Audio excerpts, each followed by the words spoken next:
Welcome to the Nonprofit Exchange. Stories by leaders for leaders to help you to raise the bar on your own performance and to release the potential inside of you. Now, here's today's episode. Hello again. This is Hugh Ballou, founder and president of Center Vision Leadership Foundation.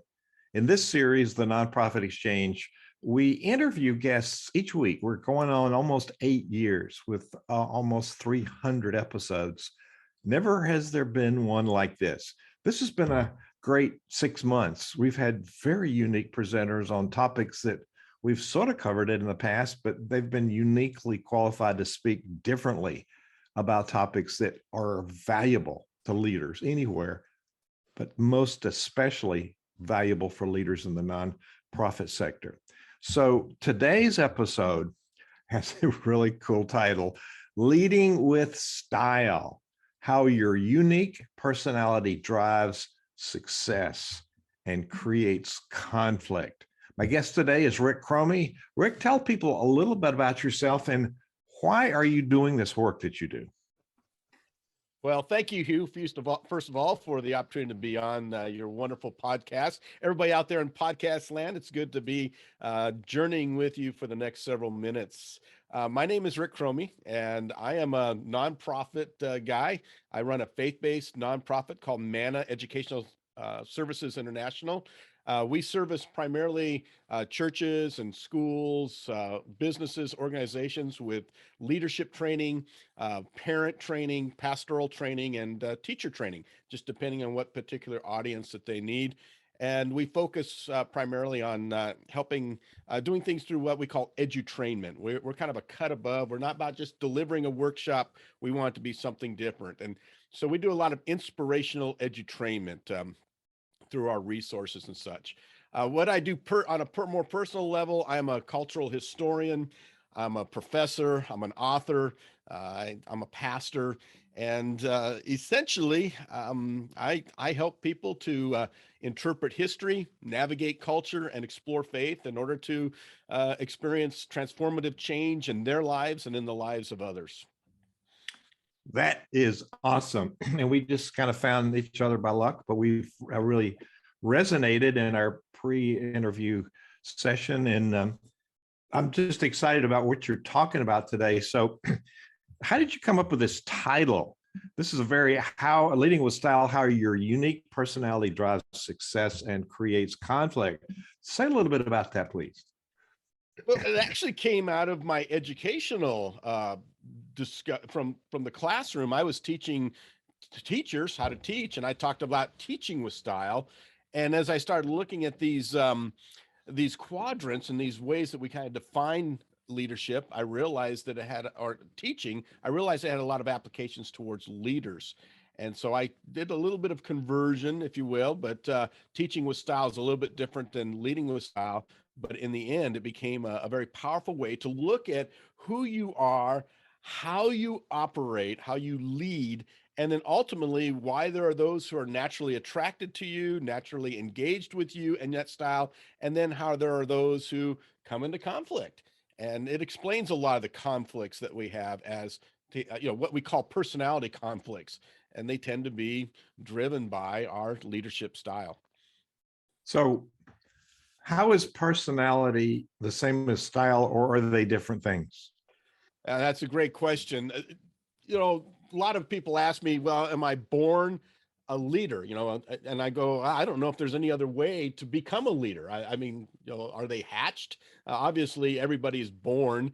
And I think leadership is something that emerges. The most simplest name for it or definition for it is that leadership is influence. So it's the ability to influence others. But style and personality, we all have a personality that kind of is grooved by the environment that we grow up in and some of the influences that we have. I think style is more something that's more nature. It's more natural. We are born with a particular bent towards a particular style. We're either active or we're passive in our personalities and our styles. We're either cognitive or more emotive. And it's just interesting to watch how that plays out when we look at leadership and the applications of leadership. So there's a lot of instruments for us to discern our preferences, like the DISC or the Myers-Briggs, and there's just lots of those. Which, so I discovered I'm an extrovert, duh, in the Myers-Briggs, but you're taking it to a little different characteristic. So and I've put this on the webpage for our conversation. You've given them some very unique names. So you've identified 4 types of leadership personalities. Can you talk about those? Uh, when it comes to leadership inventories that are out there, there are so many. I think it was Socrates or Plato, one of those old Greek guys, had the original divisions, if you will, phlegmatic and sanguine and penguin. I think there's some of the other ones in there. No, I mean, we don't even remember them. And that was part of the problem. As a professor, I was trying to think of a way to make something that's very difficult easy. I mean, I don't even know. I think about Myers-Briggs and, INTJ and ESTN and ESPN and, LIMO, LMNO, whatever. I mean, there's all these different, what do they mean? And it just makes it more difficult. And yes, they're very helpful. And once you do an inventory like that, you can kind of do a deep dive into who you are. But I think there's a simpler way to look at leadership.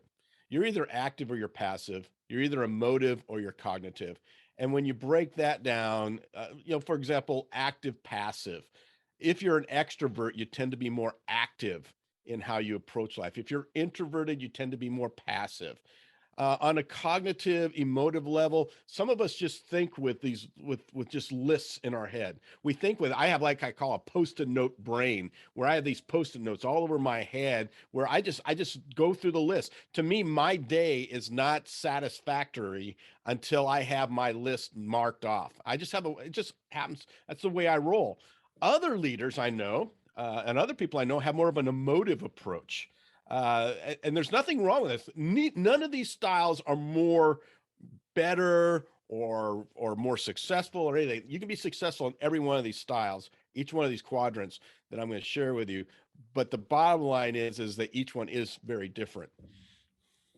So let's talk about some of the qualities. The game show host. All right. The game show host is my fun guy and gal. I mean, these are leaders who are emotive in their wiring, but they're also active. And so game show hosts are we have a word for it in our culture today, ADHD, but they can also be ADD, attention deficit disorder. I mean, but they're just very emotive. They love people. That is probably the biggest part of their personality, is they're very attractive. They're a spark in the room. When they walk into any type of moment, they just light up the room. That's a game show host. People are naturally attracted to them. Initially, you are even attracted to their vision. The problem with the game show host is, because they're more emotive than cognitive, is a lot of times they haven't thought through their vision. And so they haven't thought of the steps to get to their vision. And so they don't even know how to necessarily accomplish their vision. They just got this big idea. And consequently, people can start to drop off. That's the negative side of that particular style. But they are an inspirational type of leader. And they're just wonderful to be around. They're fun to be around, and people enjoy them. So that, I'm relating to that one. People call me a mushroom because I am a fun guy. So it's the part of it is the work of Walter Tomlin, later expanded on by Murray Bowen, the sibling position. And I am hopelessly the oldest brother of brothers. You make the rules. And then you go down the next one. I like this rule, not that rule. The youngest one there's rules. So there's we're born into that. So there's an impact, our family of origin, our multi-generational and Bowen's work, but also claiming who we are. And I want to highlight what you said. There's not a bad or good to this. There's just we are different, and that really makes life interesting. So I'm going to let you go through these 4, and then we're going to talk about the points of conflict this topic, the fictional topic of conflict in the church or conflict in nonprofit. So we'll come back to that because that's going to be lively. So the characteristics of a chef. Well, the chef is also an active leader, but they're cognitive, not emotive.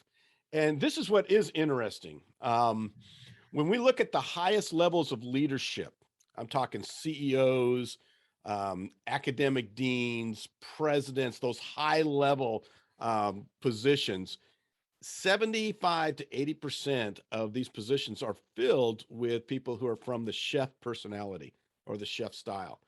That's intriguing to me. Like I just said, any one of these styles can be highly successful, but there is a certain style that does tend to gravitate towards the highest levels. When you look at presidents, for example, they do tend to fall into this chef motif. And the reason is fairly simple. Chefs have the ability, they're active leaders. They have the ability to capture a vision and then know the steps to get there. They can outline each part of where you need to go to get what we need to do to get where we're going. And as a nonprofit guy, I'm a chef. And I think that's part of why I was so drawn naturally. Yes, initially why I did this. I'm passionate about the work that I do because, I just feel there's a great need within churches and schools and organizations out there for training and fun training, clever training, inspirational training. And the steps, I literally started with $500 worth of support and nothing else. And the steps, the first thing I knew I had to do, for example, was to get 501c3. I had to get that status for those who are going to be giving. I went through every one of those steps. I could see them, and I'm still seeing them. I'm 5 years into this, and I know what the next step is to take us to the next level. And that's called visionary leadership. And chefs just have that innate ability. We have that Post-it note in the head with the steps that show how to get there. Game show hosts, if they're smart, will bring a chef alongside. They'll work with a chef to experience or to grow their vision because there's nothing better than having a chef there to help you. Now, on the other side there, the passive side are two personalities that are very distinct, and their passivity often produces, we just don't know. We can see they're on our teams, but we often don't see them on our teams. And especially if you're an active personality. Let me start with the passive cognitive. I call them the stage manager. Now, you remember the game show host? The game show host, like you, Hugh, you like to be on stage. You like to be out front. You like the spotlight. Stage managers do not. They prefer to be backstage, side stage, but they have something in their hands that is like the law to them. It's called the script. And as a leader, they want you to stay on script. I find a lot of academic deans, for example, in the area of education, are stage manager types, and they really struggle with their game show host professors because the game show host professors, they go off and they do their curriculum, and sometimes they do it, and sometimes they don't follow curriculum, but these scripted, passive personalities, they're very effective. If they have a tendency to do anything that's on the negative side, it might be micromanage a bit.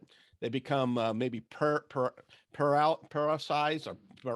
analysis by paralysis or paralysis by analysis. I'll get it out. Wow. But that's their type of personality. On the other side of the passive is the counselor. And they're one of my favorites because the counselor is passive and emotive. They're very connected to people, but they do not like risk. They do not like competition. They do not like conflict. They're great at moderating, which is why I call them the counselor type. They're one-on-one type of people. And this is the problem, when it comes to conflict. And maybe I'll pause there before we go into conflict, but you're going to see that the counselors and the chefs are going to have a lot of problems, the stage managers and the game show hosts conflict. That's because of their preferred style of how they operate, right? Yeah. And it's very simple. When you think about it, if you're a chef, like you and I, we relate on the active side. We are both active leaders, so we can go, okay, I get that. We're there. Where we have an issue is that you maybe don't have that the plan in place necessarily. I've always got a plan. I've always got something cooking there. That's the menu is what's important. And by the way, let me say this too, because there's always this question when I do this workshop and help leaders understand their leadership style. They say, well, I feel like I'm kind of both. I feel like I'm kind of in the middle, or I feel like I'm both. And I say, well, first of all, if you feel like you're both, that absolutely is an evidence that you are probably a feeler. You're probably more emotive than you are cognitive, because cognitives know that they're cognitive, where the emotives, they struggle with this. The other thing is recognize that you may not be very deep into your quadrant in particular areas. I am an extrovert leader, but I have a lot of introversion in my life. When I'm out speaking and on the road and stuff, I'm out there. People basically drain me. That's introverts experience that all the time. People drain them.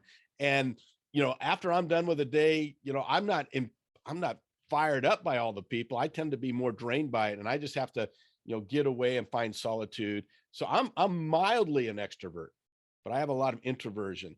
On the other hand, you may be, my strength as far as cognitive is I'm deep cognitive. I have I can see the script and I'm very deep. So I tend to struggle then with the emotives. I struggle then with the people side. I remember one time I was walking down the hallway at a church where I was working. It was a Sunday morning, and I had that list in my head of about 10 things that I had to accomplish in the next 10 minutes. And someone came up to me and they didn't say much to me. Actually, to tell you the truth, they didn't say anything to me. They just walked by and said, waved and smiled at me and said hello. And then I found out later that I was I didn't recognize them smiling or saying hello or waving at me. I just was kind of on my mission.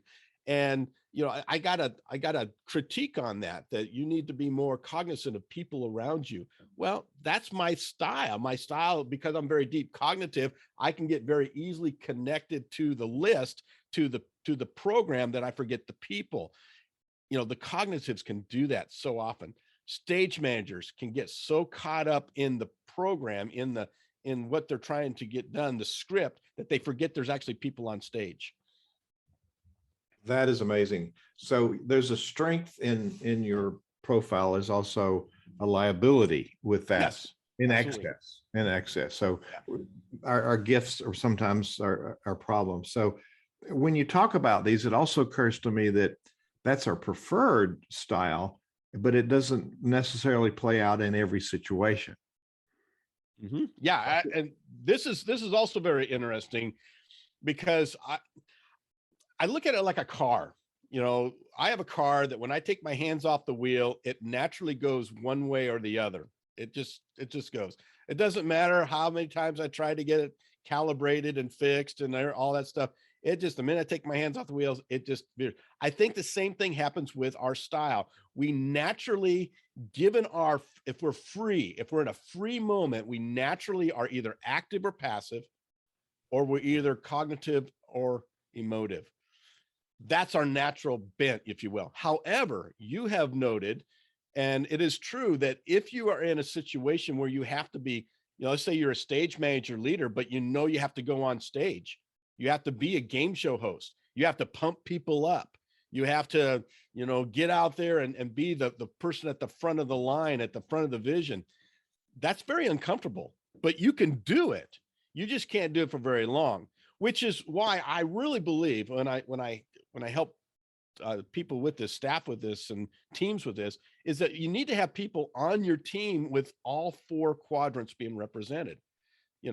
I love my counselors, for example, because as a chef, I get so gung-ho about getting something done that I miss the people. I miss the fact that, chefs will burn up the kitchen to create the best recipe. They don't mind fire. They love fire. But a counselor? Absolutely not. The less fire, the better. We don't want to hurt anybody. We don't want to create conflict. And so they live by that mantra. And so you can see how they would really conflict against each other. But I've learned to love my counselors, because they bring me back. I can lose so much of that people energy, or the people focus in my program. Yeah, And that's underneath you identified, and I'm 100% with you, that fundamentally leadership is influence. Mhm. But underneath leadership that is critical is relationship. And what you just hit on is we tend to be so into something we forget about the relationship part.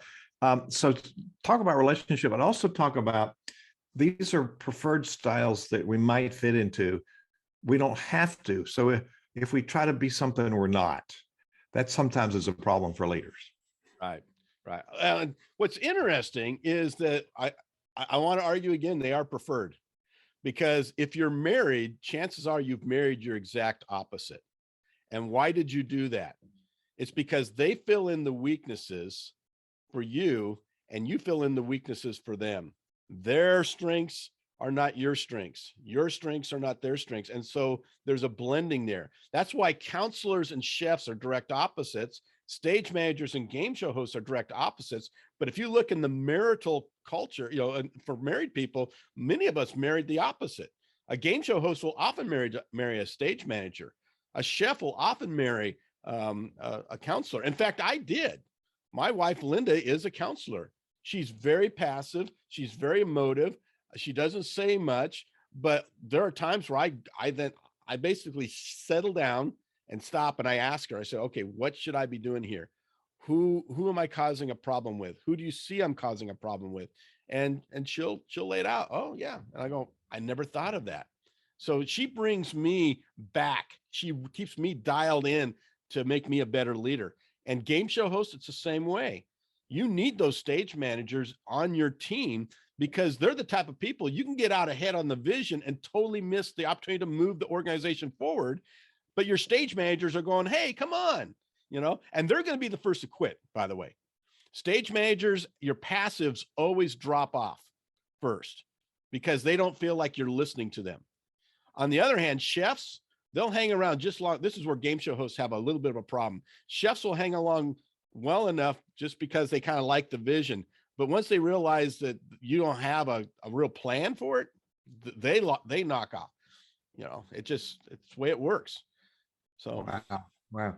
So the differences are useful. I studied the art of facilitation. Most people think they can run meetings, but we suck at running meetings. Suck is halfway to success. And bad meetings are like bad rehearsals. You're going to have a bad result. And we're building in a low performing culture because we haven't really thought through the system. And like you, I'm a teacher. We think about learning objectives. We have outcomes that we're focused on. In engaging people in the whole act of learning is important. But thinking about the differences, when I studied facilitation many years ago, building the project team was important. And you want to have, like you just described, people with different backgrounds. So I've been doing this diversity thing for 40 years, and it slices different ways. And you really want to have somebody that really doesn't know about what you're doing, but is an outsider. So if you have like for instance, if I have a planning team for a music concert and they're all musicians, then we're going to have lots of blind spots. We have some people that maybe have music as a hobby, 2 out of 10, and maybe 1 out of 10 doesn't know anything about music, but they're going to be in the audience and they can say, wait a minute, you're missing the mark here. So learning to look at those differences in perspective and style as a value. How hard is that for leaders? Well, it's very hard because as leaders, we tend to like people of the same style near us. But can you imagine 3 game show hosts together on the same staff, leading a staff? It'd be chaos. It'd be fun chaos. I mean, you would have a lot of fun at it. There'd be a lot of energy in the room, but nothing would get done. Same thing with the chefs. You got to look at, if you have 3 chefs as your primary leaders, I mean, they're your upper leadership, your executive leadership, let's use that word.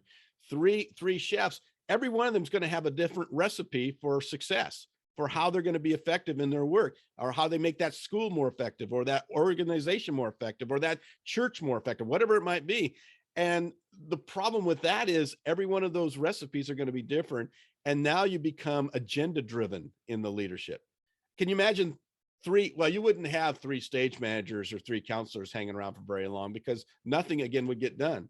The stage managers would literally argue for months on end about the plans, and nothing would ever get executed because everyone's afraid to actually execute a plan. Counselors would be the same way. You get three high functioning or high level executive counselors in the same team. They'd all be worried about who they're going to offend, worried about who's going to be miffed, worried about who's going to be upset, and nothing would ever get done. I think we're naturally designed to have each one of these on a team. And if you as a leader start with that and recognize that, hey, I want each one of my, for me, it's my board of directors. As a nonprofit guy, I have a board of directors over me. Every one of my board of directors is from a different style. I purposely have done that. I want them to because they keep the whole organization moving forward. I need those passives. I need those. I need that stage manager on my board to say, wait a minute here, before we go gung ho into this new vision of Rick's or our chair, who's more of a game show host guy. Maybe we need to think this thing through a little bit more. Have we considered this? Or the counselor who comes along and on the board and says, this is good, but it's going to create some issues with this particular segment of our people that we work with. Is that what we want? That is so important. I need to think through those things. Yeah. My board needs to think through those things. We do want to be aligned in core values and guiding principles, so we're on the same page. However, we might see those differently and have different perspectives, which to me is a real gift. Mm-hmm. So let's talk a little bit about where people can find you. The organization is called Manna, and people are listening on the audio. They have to go to the website to see the link, but tell us about Manna. What will people, Manna Solutions, MANNA solutions.org. What will people find when they go there? Well, manna, our namesake, comes from the Old Testament. It was the food that God fed the Israelites when they were in the desert. And it was something of a surprise to them. They just woke up one day and here on the ground was this white stuff. We don't know what it actually looked like or what, but it was white stuff, probably like a Rice Krispies, but it was nutritious. It was obviously tasted good. And they called it manna, and the Hebrew word for manna is what is it? So I love that. When they said, well, what is this? They said, exactly, it's manna. Manna means what is it? So that's the heart of what we do. We want to create nutritious, if you will, informational, helpful resources that that are fun, that are curious. We call ourselves divinely curious. Everything we do is divinely curious and such. So we're resource based. I have a weekly email that goes to about 800 subscribers right now. Actually, more than that. We're getting up close to 850 subscribers, and we have one of the highest open rates in the business. We're now knocking on 30% every single day. 30% of our clients that get our email open it up, and that's because they get something that they're not going to get anywhere else. They get original content that comes from me. I'm a creator. They get photography they can only get from me. They get insights from culture. They get historical on this day in history, memes and other helpful things to just start the day. We call it the cup of Joe. It's just a coffee for your brain to get you started every single day. We have a life group. For those who are more in the faith-based side of things, we have a life group where we just gather. We do Zoom as well as in person, in-house. We meet and we just study the Bible. We explore faith and see what it means. So there are a lot of different areas that we operate, but our primary thing is insight and inspiration. That's our focus. That's who we are. So behind you, there's a book. Tell us a little bit about the book. Well, as a youth pastor and as a youth ministry professor for many years, I did a lot of teaching on generations and understanding, the younger generations. And I just started doing a lot of talking and writing on it. And pretty soon people started saying, you need to put this into a bit more of a book. And I said, okay.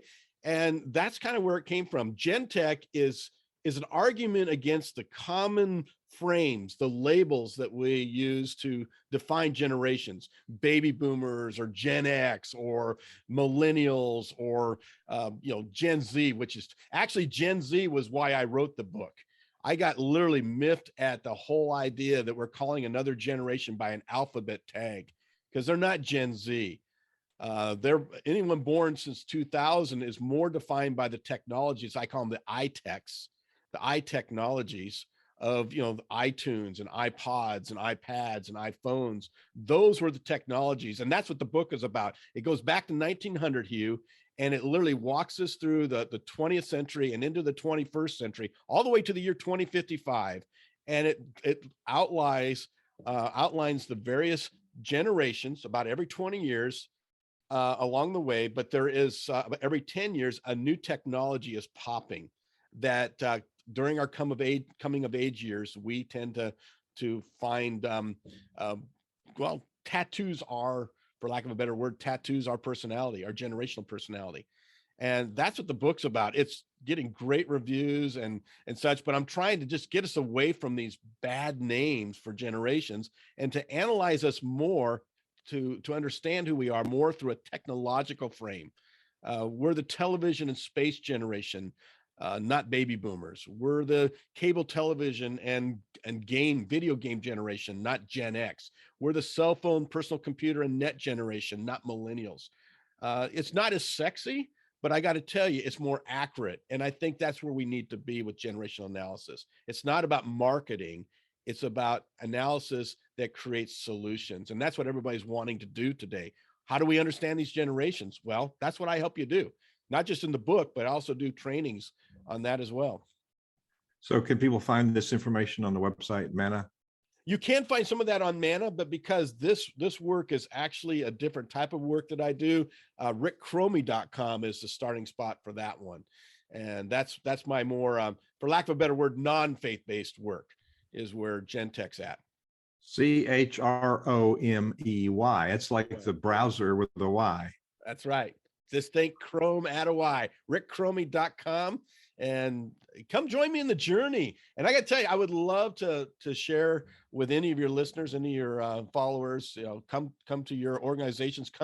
I do a lot of keynote speaking. I do a lot of workshops and such for conferences, and I'd love to come and be a part of whatever you're doing to train your people to be better leaders, teachers. If you want to liven up your annual fundraiser, your gala, or whatever, I have a suspicion you can do that. So my thoughts, and we're coming to the end of our time here, is that we often approach these differences focusing on the differences rather than our commonalities and the complements, the different styles. I am very much the visionary guy, and I'm very much the front guy, but I really need that tactical. I do tactical because I've done that all my life. It's not where I like to live, though. That's the point. Yeah, it's not where you like to live. Yeah, you got it. You understand this now. So we sometimes set up conflict by how we look at people that have different perspectives as the enemy, when actually it's a gift if you embrace it. So that it's stirred up my curiosity and my perspective a lot. So Rick, what do you want to leave people with today? This is very good stuff. I'll remind people they can go to thenonprofitexchange.org and they can find this episode. It's got a great title. You can find this episode about leading with style in that thread. And on that page, you can find where to download it on the kind of cell phone you have, the so-called smartphone. It's not really smart, it's just fast. So what do you want to leave? What do you want to leave people with today? Well, I'll tell you what, any of your listeners, if you will write to me personally, okay, you can go to my website, manasolutions.org, and go into the books area, and we have Leading with Style.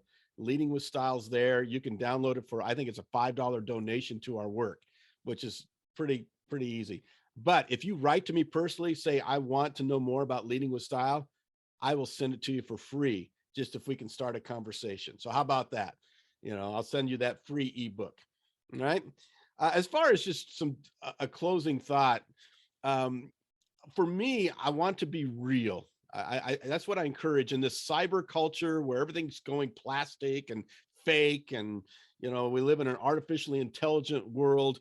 I talk about being real, and there's three things I try to do every single year, every single day, every single moment that I have, and I just try to do something every day that's positive and productive. Right now, it's being on the Hugh Ballou podcast, this Center Vision Leadership Foundation and the Nonprofit Exchange. I also talk about, I think it's important to do the next right thing. As leaders, a lot of times we don't know what to do. I just say, do the next right thing that's going to get you there. And then finally, as leaders, I think we have to do something new every year. Think about how you can reinvent yourself every year. In my COVID year, I basically, was sequestered. I was sidelined from doing the work that I was doing. I spent that entire year studying American history. I was shocked by how much I didn't get taught in school. And so you learn something new, do something new, be something new. And that's how we grow as leaders. Wow. If you only had that last few minutes, it would be the worth whole thing. Rick Chromey, you've been inspiring today. Thank you for being my guest on the Nonprofit Exchange today. You bet. Thank you. Thank you for watching the Nonprofit Exchange.